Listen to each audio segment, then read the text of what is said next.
कामयाब हो गए।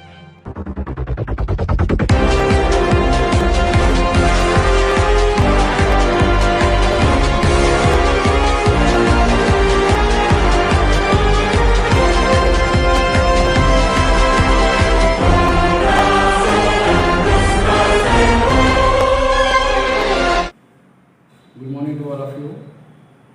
आज देखते हैं हम लोग हेरिडिटी या उसी को बोलते हैं जेनेटिक्स। हेरिडिटी या जेनेटिक्स एक ही होता है, ठीक है। उसके बारे में हम आज देखते हैं। देखिए, जेनेटिक्स शब्द का नामकरण सबसे पहले वाटसन ने किया। जेनेटिक्स का नामकरण सबसे पहले नाम किसने रखा था? वाटसन। वाटसन ने जेनेटिक्स नाम रखा। इसी को हेरिडिटी भी बोलते हैं, आनुवंशिकता। आनुवंशिकता हेरिडिटी को डिफाइन किया यहाँ पर, the process of passing traits. Traits का मतलब होता है लक्षण और कैरेक्टरिस्टिक। एक ही बात हुआ, ट्रेट्स और characteristic from parents to offspring. Offspring समझ में आ गया?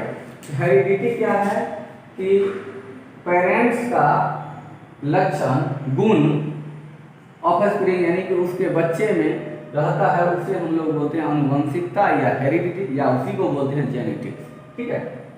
देखिए, अब हम लोग कुछ साइंटिस्ट के बारे में सबसे पहले जानकारी ले लेते हैं, फिर उन्होंने क्या प्रयोग किया, ठीक है, किस किस चीज़ पर प्रयोग किया, यही पढ़ना है हेरिडिटी, ठीक है। इसके बाद आगे इवोल्यूशन है, इवोल्यूशन देखेंगे। लेकिन पहले जो है तो साइंटिस्ट जो है उनके बारे में देखते हैं। सबसे पहले देखिए, father of heredity. Father of heredity किसे कहते हैं? ग्रेगर जॉन मेंडल को फादर ऑफ हेरिडिटी। इन्होंने 7 मटर का अलग अलग वैरायटी लेकर 7 वैरायटी लिए, किसी का? पी का, मटर का, और उसका प्रयोग करके उन्होंने देखा था मटर पर। तो ध्यान रखिएगा, मेंडल ने किस चीज के पौधे पर अपना प्रयोग किया था? तो मटर के पौधे पर पी। और कितना टाइप के लिए थे? तो 7 टाइप का लिए थे। 7, कोई छोटा, कोई बड़ा, कोई 7 वैरायटी का मटर लेकर और उन्होंने यूज किया था, उसका प्रयोग किया था। अगला टी.एच. मॉर्गन। टी.एच. मॉर्गन देखिए, इन्होंने क्या दिया था?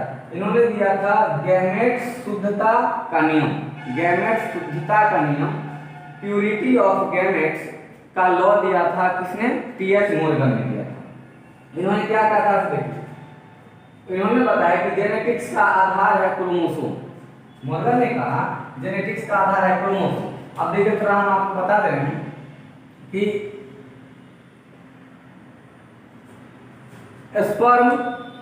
स्पर्म से जो है, इसी से अगला पीढ़ी संतति उत्पन्न लेता है। स्पर्म से हमारे पूरा बॉडी जो है तो उसमें संतान उत्पन्न में काम नहीं करता है। एक ही है कोशिका, कौन सा सेल है? वो स्पर्म सेल है, वही काम करता है। अब स्पर्म है तो ये वो तो कोशिका है, और उस सेल में जो है तो कई ऑर्गेनेल्स भी है, ढेर सारे ऑर्गेनेल्स हैं। तो उसमें न्यूक्लियस भी होगा। सब काम करेगा? नहीं, न्यूक्लियस तो जेनरेशन में काम करता है न्यूक्लियस। ये माइटोकॉन्ड्रिया काम करेगा? नहीं करेगा। वैक्यूल्स काम करेगा? नहीं करेगा। ये सब काम नहीं करेगा। तो क्या काम करेगा? न्यूक्लियस। तो उन्होंने कहा कि न्यूक्लियस में क्रोमोसोम होता है। न्यूक्लियस में क्या होता है? क्रोमोसोम, और उसी से है तो जेनेटिक्स निर्धारित किया जाता है।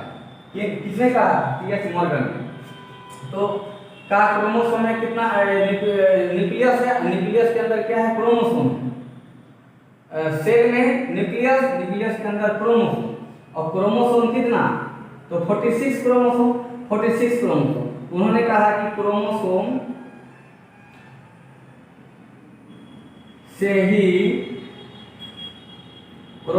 से ही जेनेटिक्स निर्धारित किया जाता है। किसने कहा? टी.एच. मॉर्गन ने कहा। अब देखिए, तो क्रोमोसोम को आगे क्या कर दिया गया? आगे प्रयोगशाला में देखा, उसको खींचा गया। अब उसको खींचा तो उसको मिल गया डीएनए। डीएनए क्रोमोसोम का आगे खींचा गया, काम किसने किया था? वाटसन एंड क्रिक ने। हेरिडिटी का कहा कि बेस है डीएनए है, ठीक है। उन्होंने क्या किया? जो क्रोमोसोम हेरिडिटी का बेस बनाया था टी.एच. मॉर्गन ने, उसी को क्या किए? उसको जो है सो अपने प्रयोगशाला में उस पर प्रयोग किए। अब प्रयोग क्या किए? तो उसको खींचे, तो पकड़ के खींचे तो उनको मिला डीएनए। तो उन्होंने कह दिया कि हेरिडिटी जेनेटिक्स का आधार है डीएनए। ये बात किसने कहा था? वाटसन एंड क्रिक ने। कहा वाटसन एंड क्रिक ने कहा कि डीएनए ही है हेरिडिटी का आधार, बेस ऑफ हेरिडिटी। ठीक, अब आगे देखिए, आगे जोहानसन ने क्या किया, जोहानसन क्या किया, उन्होंने कहा कि जब खींचिए रहा तो और पकड़ के खींच दो, ठीक है, तो क्रोमोसोम को खींच दिया पकड़ के, क्रोमोसोम को खींचा तो क्या उसको दिखा दिया डीएनए, और इसको पकड़ के लमड़ा दिया, तो लमड़ा दिया तो उसको मिल गया, क्या मिल गया, तो डीएनए। देखिए डीएनए है और मिल गया, तो उन्होंने देखा कि ये तो जीन है, तो जीन खोज लिया था किसने, जोहानसन ने। जोहना का मतलब जानते हैं, खींचना पकड़ के, ठीक है, तो उन्होंने कहा कि जीन जो है सो हेरिडिटी का बेस है, हेरिडिटी का आधार कौन चीज है, बेस, यानी कि सबसे छोटा जो है सो जीन है, तो जीन से ही पता चलता है हेरिडिटी, अनुवंशिकता का आधार पता चलता है जीन से, ठीक है। तो आप देखिए तीनों का बात सही है कि गलत, तीनों का बात सही है। इन्होंने अपने प्रयोग में बताया कि जेनेटिक्स का आधार है क्रोमोसोम, तो इसीलिए इन्हें modern father of modern genetics कहा जाता है। आपको कहेगा आधुनिक अनुवांशिकता का जनक, आधुनिक अनुवंशिकता का पिता किसे कहते हैं, तो टी.एच. मॉर्गन को, लेकिन सीधा कह दिया कि फादर ऑफ हेरिडिटी तो कह दीजिए आप लोग ग्रेगर जॉन मेंडल, लेकिन आधुनिक लगा दिया मॉडर्न जेनेटिक्स का जनक, तो कहिए आप लोग टी.एच. मॉर्गन। ठीक, आप देखिए इन्होंने एक दूसरे से रिलेट करके देखा, इन्होंने क्रोमोसोम को आधुनिक अनुवंशिकता का आधार कहा, उसको क्या किया, खिंचाई किया, आगे देखा, सब डीएनए का खोज किसने किया था, वाटसन एंड क्रिक ने डीएनए का खोज किया था, वाटसन एंड क्रिक ने डीएनए का खोज कर दिया, और उन्होंने कहा कि जेनेटिक्स का आधार है क्या, डीएनए। वाटसन और क्रिक ने कहा जेनेटिक्स का आधार है डीएनए।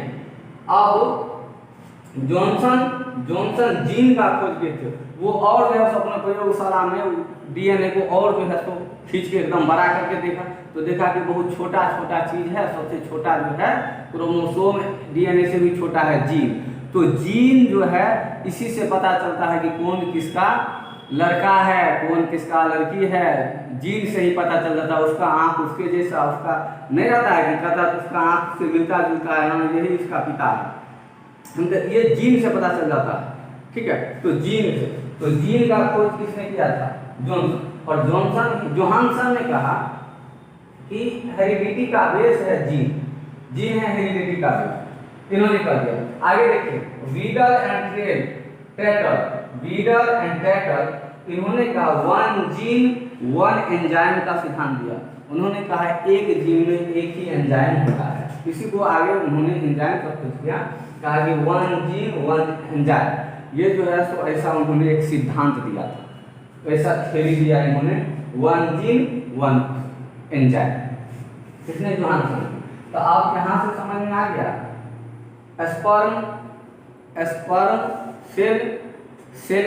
स्पर्म के अंदर में न्यूक्लियस, और न्यूक्लियस में कौन चीज है, क्रोमोसोम, और क्रोमोसोम से निकल कर आ गया डीएनए जीन, ये सब जो है सो वहां से निकल कर आ गया, और सभी अलग अलग साइंटिस्ट ने इसका खोज कर दिया।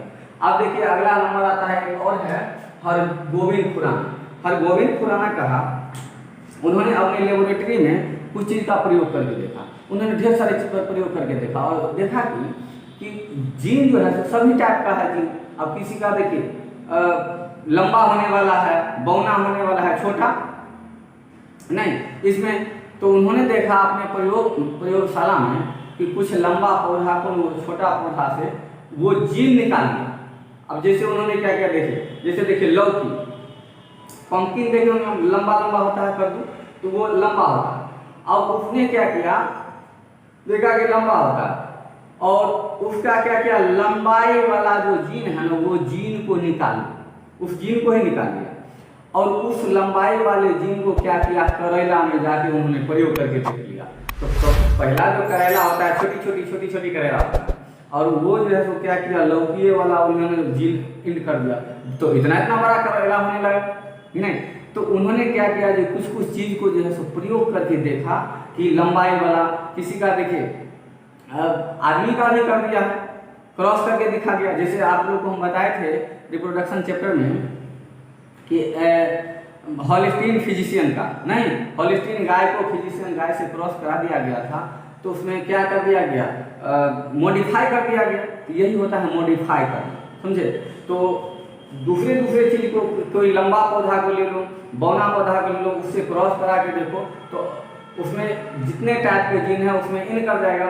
तो आगे प्रयोग जो है सो मेंडल का प्रयोग मटर पर कैसे हुआ था वो हम आगे बताएंगे, ठीक है। इसको नोट डाउन एक बार कर लीजिए, इसके बाद आगे देखते हैं। आगे देखते हैं, देखिए हेरिडिटी जेनेटिक्स ये सब अभी हम देखें ना, उसका नामकरण किसने किया था, वाटसन किए थे, और सभी साइंटिस्ट के बारे में हम लोग जानेंगे। अब देखते हैं, देखिए मेंडल ने प्रयोग कैसे किए थे। उन्होंने लंबा पौधा और बौना पौधा, बोले तो ड्वार्फ प्लांट और टॉल प्लांट को कैसे क्लासिफाई किए थे, किस तरह से निर्धारित किए थे वो देखते हैं। देखिए उन्होंने दो टाइप का चीज दिया था, दो टाइप से। देखिए हम लोग दो टाइप से पहचान सकते हैं, एक फिनोटाइप मतलब फिजिकल, और एक दूसरा था जीनोटाइप। फिनोटाइप से देखिए किसी को अगर पहचानना है ना तो फिनोटाइप से ही पहचाना जाता है, मतलब फिजिकली ही हम सब पहचानते हैं। अब जीन से थोड़ी ना पहचानते, वो तो बहुत छोटी छोटी चीज होता है, किसी का जीन कहीं रहता है, पता नहीं चलता है कि किसका कौन लड़का है लड़की है। देखते हैं मैरिज से पहले भी हो जाता है लड़का लड़की, तो पता चलता है कि किसका है, क्योंकि वह जीन किसी का आ जाता है पता नहीं चलता। इसको हम लोग बोलते हैं जीनोटाइप। लेकिन फिजिकली तो देख सकते हैं ना, फिजिकली तो देख सकते हैं ना, हाँ इसके पास में है नहीं। तो दो तरह का है पहचान के लिए, दो तरह से, तो फिनोटाइप और दूसरा है जीनोटाइप। फिनोटाइप से देखिए इसको हम लोग डोमिनेंट के सिद्धांत कहते हैं पहचानने का। फिजिकली हम लोग जो पहचानते हैं बोलते हैं डोमिनेंट सिद्धांत, डोमिनेंस थ्योरी। और आइसोलेशन का सिद्धांत होता है जीनोटाइप, आइसोलेशन का सिद्धांत मतलब कि अगर दो चीज को हम जब क्रॉस कराते हैं तो दो प्रकार का केस उत्पन्न होता है, एक जीनोटाइप और दूसरा फिनोटाइप, जीनोटाइप और फिनोटाइप। तो ज्यादा हम लोग काम पहचान आराम से किस में कर सकते हैं, जीनोटाइप या फिनोटाइप में। फिनोटाइप में, जीनोटाइप में पहचान नहीं कर सकते हैं, वो जीन के आधार पर होता है, तो वो तो बहुत छोटा छोटा होता है, ठीक है। तो क्रॉस कराते हैं, देखिए यहाँ पर लिखे हैं कि दो चीज को अगर क्रॉस कराते हैं तो क्रॉस अगर करा दिए तो दो तरह का उसमें से कंडीशन आता है, एक फिजिकली और दूसरा जेनेटिकली। तो फिजिकली हम लोग पहचान सकते हैं, कोई भी फिजिकली देख सकता है ना, किसी भी चीज को देख सकता है, और लेकिन जीन के आधार पर पहचानना मुश्किल है, ठीक है। लेकिन दो होता है। अब देखिए तो फिजिकली अगर पहचान लिए उसे बोलते हैं फिनोटाइप। तो कौन सा थ्योरी है, तो डोमिनेंस थ्योरी, डोमिनेंस थ्योरी। और अगर जीनोटाइप आ गया तो इस थ्योरी को क्या बोलते हैं, आइसोलेशन थ्योरी, ठीक है। मतलब पृथक्करण का सिद्धांत, उसको अलग अलग रखते हैं, फिजिकली आइसोलेशन का सिद्धांत में अलग अलग रखते हैं, समझे। पृथक्करण का सिद्धांत होता है, इसमें अलग अलग रहता है। अब फिजिकली हम लोग पहचान सकते हैं आराम से, ठीक है। देखिए प्रयोग मेंडल ने, अब आगे देखते हैं कि मेंडल क्या प्रयोग किए थे। उन्होंने दो लंबा पौधा लिया था, टी फॉर, इसको कैपिटल टी से डिनोट कर दिए हैं, दो लंबा पौधा, और स्मॉल टी से डिनोट किए हैं ये दो छोटा पौधा, बौना, ड्वार्फ प्लांट बोले तो बौना पौधा। तो उनको इन्होंने जब क्रॉस कराया तो जीन लिया, इनका क्रॉस कराया, तो उन्होंने देखा तो दो, एक आ गया लंबा और दूसरा आ गया ड्वार्फ, यानी कि छोटा पौधा, बौना पौधा आ गया। तो उन्होंने देखा तो ये दो आ गया ना, दो जीन आ गया, तो दो जीन आ गया। तो प्रयोग अब उन्होंने कैसे किया उसको देखिए, देखिए ध्यान रखिएगा कि दो आया है, ठीक है, दो आया है, तो प्रयोग कितना होगा, दो का स्क्वायर। अगर तीन रहता तो प्रयोग होता तीन का स्क्वायर यानी 9। अगर चार रहता तो प्रयोग होता चार का स्क्वायर। तो उस ढंग से होता, यहाँ पर दो ही ना, दो है क्या, दो लंबा पौधा और दो ड्वार्फ प्लांट है, बौना पौधा है। तो उसको हम लोग प्रयोग कराएंगे, कितना होगा, दो का स्क्वायर कर लेंगे 4, जिसमें बॉक्स कितना बनेगा 4, 4 बॉक्स बनाए। तो यहाँ देखिए 4 बॉक्स बना देते, ये टॉल हो गया, टॉल हो गया, ड्वार्फ हो गया, और ये भी ड्वार्फ हो गया। तो दो बौना पौधा और दो लंबा पौधा को लेकर उन्होंने क्या किया, देखिए प्योरिटी, शुद्ध और अशुद्ध, मतलब कि उन्होंने देख रहा था कि पौधा लंबा है तो किस प्रकार से लंबा है, शुद्ध है कि अशुद्ध है, और पौधा अगर ड्वार्फ है यानी बौना पौधा है तो किस प्रकार से है, शुद्ध है या अशुद्ध है, ये चेक करना था उनको अपने प्रयोगशाला में, समझे। चलिए तो देखते हैं, तो फिजिकली किस टाइप से है, मतलब कि फिनोटाइप इसमें से कौन कौन है और जीनोटाइप। तो फिजिकली हो गया कि शुद्ध नहीं, शुद्ध लंबा, तो यहाँ देखिए फिनोटाइप लिख दिए और यहाँ जीनोटाइप भी लिखिए, जीनोटाइप मतलब इसका हुआ क्या, जो फिजिकली और ये हो गया जेनेटिकली, जीन। ठीक, अब देखिए यहाँ एक टॉल प्लांट को इस टॉल से क्रॉस कराया तो क्या हो गया, दोनों लंबा पौधा हो गया, दोनों लंबा हो गया, तो ये शुद्ध होगा कि अशुद्ध, शुद्ध, तो ये हो गया शुद्ध प्योर टॉल हो गया, प्योर टॉल। और इसी को बौना पौधा से जब क्रॉस कराया तो ये हो गया क्या, शुद्ध की अशुद्ध। तो देखिए यहाँ पर लंबा भी आ गया और बौना भी आ गया, तो ये हो गया इम्प्योर टॉल, न ये पूरा शुद्ध बौना पौधा बना और न ही शुद्ध लंबा पौधा बना, ये इम्प्योर टॉल हो गया, लंबाई दिखना था, ये इम्प्योर टॉल है। इसके बाद नेक्स्ट देखिए, यहाँ से बौना पौधा एक लिया ड्वार्फ प्लांट, तो इन्होंने किसे क्रॉस कराया, टॉल प्लांट से, ये हो गया tall and dwarf and tall, ये भी हो जाएगा इम्प्योर टॉल। और यहाँ से अब ये दोनों को ड्वार्फ और ड्वार्फ यानी छोटा पौधा से क्रॉस करा दिया बौना पौधा से, ये प्योर ड्वार्फ हो जाएगा कि नहीं। तो देखिए तो शुद्ध कितना है इसमें से, तो फिजिकली अगर चेक करते हैं, फिजिकली उन्होंने देखा तो रेशियो बताया कि कितना रेशियो, तो शुद्धता समझे फिजिकली, तो पहचानेंगे कैसे, तो 3:1, 3:1, 1 पहचान हो गया था 3:1। ठीक, देखिए 3:1 बोले तो कि 3 जो है वो शुद्धता का है, 3 जो है शुद्धता का है और 1 जो है सो अशुद्धता का है, समझे। तो ये फिजिकली हो गया, अपने फिनोटाइप का हो गया 3:1। और जेनेटिकली देखते हैं, देखिए जेनेटिकली मतलब कि एक प्लांट होगा अशुद्ध और एक प्लांट होगा शुद्ध और दूसरा प्लांट होगा अशुद्ध। तो देखिए यहाँ पे ये हो गया आपका शुद्ध हो गया और ये भी शुद्ध है, तो देखिए ये दो प्लांट जो है प्योर ड्वार्फ है ये और प्योर टॉल है, और ये दोनों जो है इम्प्योर टॉल है। तो यहाँ से हो जाएगा देखिए 1:1 हो गया शुद्ध टॉल और 2 ये हो गया इम्प्योर टॉल और फिर 1 फिर हो गया आपका इम्प्योर टॉल। तो इस टाइप से आपका ये रेशियो दिया था, प्रयोग किया था किन्होंने, मेंडल ने। ये देख लिया, तो इन्होंने मटर के पौधे पर एक लंबा पौधा एक छोटा पौधा पर उन्होंने अपना प्रयोग किया था। तो कैसा, तो फिनोटाइप और जीनोटाइप मतलब क्या, डोमिनेंस थ्योरी और इसको बोलते हैं प्रभावशीलता का सिद्धांत, कि प्रभाव डालता है फिनोटाइप में, प्रभाव डालता है, पहचान लोग कर लेता है, प्रभाव डालता है फिनोटाइप और लेकिन इससे पहचाने ना ये प्रभाव नहीं ना डालता।